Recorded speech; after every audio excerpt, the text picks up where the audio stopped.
Judges, chapter 18. In those days there was no king in Israel. And in those days the tribe of the Danites was seeking an inheritance for itself to dwell in. For until that day, their inheritance among the tribes of Israel had not fallen to them. So the children of Dan sent 5 men of their family from their territory, men of valor from Zorah and Eshtaol, to spy out the land and search it. They said to them, "Go, search the land." So they went to the mountains of Ephraim, to the house of Micah, and lodged there.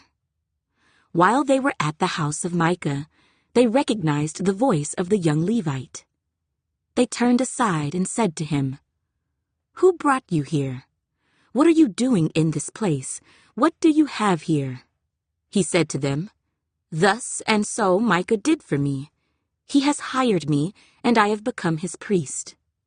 So they said to him, "Please inquire of God, that we may know whether the journey on which we go will be prosperous."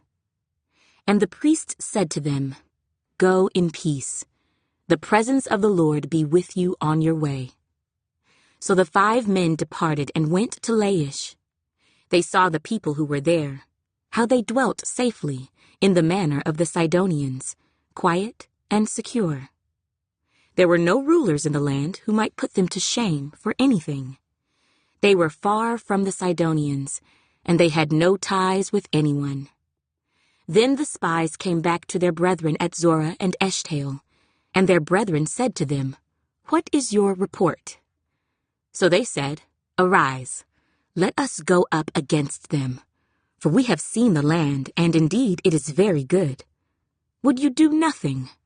Do not hesitate to go and enter to possess the land. When you go, you will come to a secure people and a large land, for God has given it into your hands, a place where there is no lack of anything that is on the earth." And 600 men of the family of the Danites went from there, from Zorah and Eshtaol, armed with weapons of war. Then they went up and encamped in Kirjath-jearim in Judah. Therefore they call that place Mahaneh-dan to this day. There it is, west of Kirjath-jearim, and they passed from there to the mountains of Ephraim, and came to the house of Micah.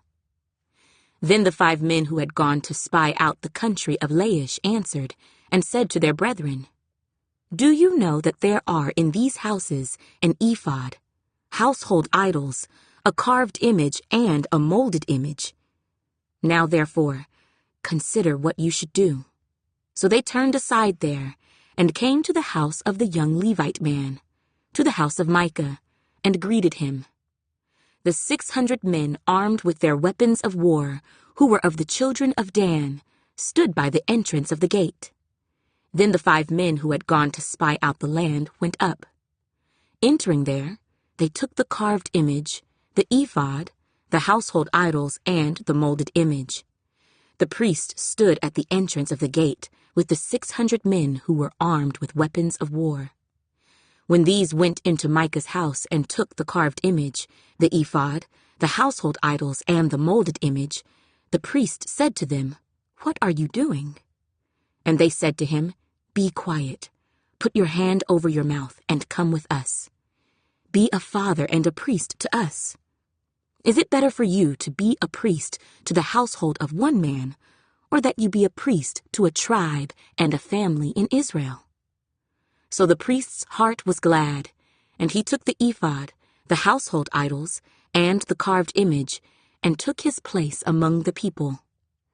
Then they turned and departed, and put the little ones, the livestock, and the goods in front of them. When they were a good way from the house of Micah, the men who were in the houses near Micah's house gathered together and overtook the children of Dan. And they called out to the children of Dan. So they turned around and said to Micah, "What ails you, that you have gathered such a company?" So he said, "You have taken away my gods which I made, and the priest, and you have gone away. Now what more do I have? How can you say to me, 'What ails you?'" And the children of Dan said to him, Do not let your voice be heard among us, lest angry men fall upon you, and you lose your life, with the lives of your household." Then the children of Dan went their way, and when Micah saw that they were too strong for him, he turned and went back to his house. So they took the things Micah had made, and the priest who had belonged to him, and went to Laish, to a people quiet and secure, and they struck them with the edge of the sword, and burned the city with fire. There was no deliverer, because it was far from Sidon, and they had no ties with anyone. It was in the valley that belongs to Beth Rehob. So they rebuilt the city and dwelt there. And they called the name of the city Dan, after the name of Dan their father, who was born to Israel. However, the name of the city formerly was Laish. Then the children of Dan set up for themselves the carved image, and Jonathan, the son of Gershom, the son of Manasseh, and his sons were priests to the tribe of Dan until the day of the captivity of the land. So they set up for themselves Micah's carved image, which he made, all the time